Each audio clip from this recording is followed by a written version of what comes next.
Hey guys, Gary Grate here, Gracie Academy, Reno. I got Josh with me this week. I'm gonna go over just a couple random cross-side stuff.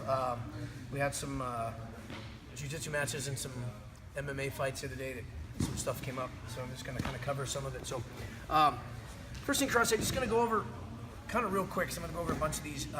Just clean up the darts real fast.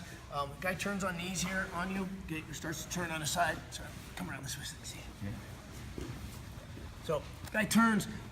I'm keeping the head blocked right here, okay? I want to take this arm. I need to catch his head. I don't want him to posture this head away. So you need to catch his head here. And this hand's dropping underneath, and I want to get this blade on his neck. If you have trouble arm length-wise, really easy thing you can do is drop this shoulder in the hole. Everybody forgets about this end helping this end. So drop this shoulder and get this in here. Catch with the other hand. You can loop this straight over and shove, or you can catch with this hand and bring your elbow right here and shove. A couple different ways, but the fact of the matter is I need to keep his head broken down. So usually it's here, I'll catch, elbow to here, or bring this hand over, I'll drop this in, and then I just grind this by and catch. However you want to do it, get it. This comes up, fulcrums this elbow, this blade right into his neck. Okay? What I'm doing when I sit out, I want to sit into his hips this way. So I'm sitting in that way, putting the pressure on there to finish it. Okay, sorry. So we're here, he goes to turn, hey, boom, here, catch his head, drop, catch his head, switch, switch, however you want to do it. Okay, and then sit from there. Big thing, other one I'm going to go over is the Brabo. A lot of people call the Brabo and the Darce the same choke. It's two different chokes, as I learned it. Darce being here with the arm, Brabo is the same thing but without the arm. Okay? So I'm just coming, a lot of times you'll try to get a Darce and the guy will get an underhook here, and you're having trouble finishing this Darce. So you can pull this thing out and drop it in here. So all I'm doing is just getting this all the way underneath here, doing the same thing. However, it's pretty easy for him to spin out sometimes, so I need to put my head down on the floor, and then right here, you can finish. Okay. Don't try to stay up. Bravo here. If I get this underneath here, don't try to stay here because he can spin and turn and start to get that space out. Okay. I don't want that to happen. So when you get down, if you're here, get this underneath. As soon as you lock up, put your elbows down on the floor. So now when he tries to turn, there's already a wheel choker, so to speak, under there. You can finish the choke. Okay? So that's your Brabo. There's another choke gone over for. It's called like a Darce neck crank. This works. I have to have half guard with it or get half guard with it. But it works really well. Guy has half guard and he has an underhook. This works really well here because it's difficult to reach the Darce sometimes. You get guys that can reach it. Not saying you can't, but it's hard. So what I'm going to do here, as long as I can see daylight with my fingertips, I'm going to S-grip my hands. I still want this blade up. Okay? So I'm going to S-grip my hands and I'm going to pull his head into my ribs, into my stomach here, keeping this door closed. And what I'm going to do here is I'm going to fall to the mat on my side. And as I do this, elbow is going to tuck under and I'm going to lift up on this side. So come over here. So I'm going to fall here and I'm coming up right here. And this blade that was underneath there should be right here on his jaw. If you can see, his head is twisted and pinned to his chest. Big thing I have to remember is this foot. It needs to translate from half guard and come up tight. So when he tries to get out of half guard, he can't shrimp. Okay? And right here, I just drive and squeeze and it cranks the crap out of your neck. If he doesn't, you don't have this, he's just going to turn the other way. Turn, and end up on top. So if you're applying the pressure, you can only turn one direction. So again, if you're here, he gets an underhook, you try it from here, boom, just get right here, lock your hands, pin this in. Big thing here, I gotta have half guard. So now I'm just gonna stick my foot up there. 99 times out of 100, he'll lock it up. Great. Tuck this, fall to your side, and there I have that locked. And it's right here. I just have that blade right on his jaw, and I'm submitting right there.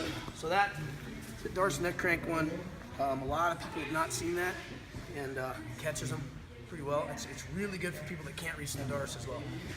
The other one I'll cover real quick is that the howdy doody choke. Guy turns, and this arm is in front of me. So instead of reaching here for a Darce or a Brabo, I'm going to stay right here. I just leave this arm underneath here, come under, and I'm locking my hands. And I want to squeeze my fist to his back, and my left knee needs to be in his armpit. So I'm squeezing tight here. Okay, and all I'm gonna do, so he can't turn either direction now. Got him blocked in the front, got a little wheel chalk back here. Pull this grip out, grab your bicep, cover his eyes, and drive and squeeze. His counter for this is relatively simple. Most guys try to pull that arm across and they can't because I'm laying on it. But I'm squeezing right here, driving that shoulder into his neck. The easy way for him to counter is he's just gonna shrimp away and pull his elbow down to his belly button. Now he's got an underhook. Okay? That underhook gives you that Darce neck crank, etc., etc. But it's pretty easy to do. So what I need to do is I need to land right here in this little pocket. So as he turns, that arm comes inside, lock your hands right here. Get your knees into his armpit, your left knee into his armpit, pull this through, bicep, cover his eyes and squeeze. A better version of this I like to do is I'll get here and I'll lock it in and squeeze. Keep your hands locked. And now I'm gonna switch knees. I'm gonna put my right knee into his armpit. And now from here, I need to step over his head. And obviously I'm in my own way right here. Don't go this direction, you're gonna get rolled. Okay?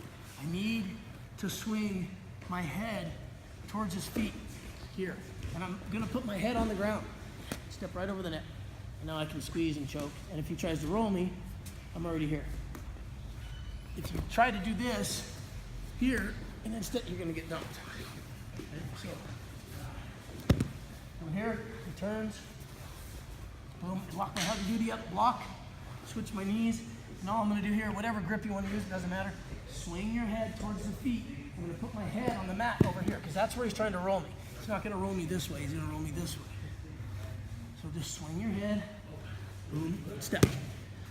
Put your Achilles tendon, calf right in the back of his head, and start squeezing, you get your choke. And it's hard to roll because you're already in the spot. Another one I do a lot from here, especially when this guy starts to turn again, is he'll turn like this a little, or even with an underhook, doesn't matter, he'll start to turn. I'll switch. I need to block this hip, let's trap it so he doesn't escape. Switch the grip, and I sit out and throw my knee into that hip. And then right here, make sure if he goes to roll you, you're going this way. So when you switch your base, get this kickstand back there where it belongs. From right here, I'm just gonna power this down, just start fulcruming this down so I can get into this wrist somehow. I need to get a hold of this wrist. This hand, very important, palm to the back, right here. Okay, I don't want it out here, right here. So while I'm fighting for this the whole time, he's trying to turn, he can't. Once I get a hold of this, he's gonna go one of two directions. If he pulls his arm back, right here for my Kimura, it's just that flipper's right there. If I don't have that there, he might get out. So I have it right here, he pulls, I just slide it up his back. If he goes forward, lock it up here. And as soon as he goes forward, you see he's giving me this right here. So he comes, flip him over, come up on top of your Kimura, your arm bar, shrimp for the back, whatever you want to do. So basically, in essence, it looks like this again. He turns, he gets an underhook this time. Boom, I need to address this here. Okay, so I'll usually go here first, boom, boom, base, try to find this hook. Make sure this hand's here. He pulls back, Kimura, he drives forward, Kimura. Drive it back, you can drive him right back over. If he comes up, flipper, just flip him right over the top, or switch out, take his back. Anyway, that's it. Just a little series of cross-side stuff that we had come up. Some of the guys fighting a couple weeks ago. So thanks very much, bjjreno.com.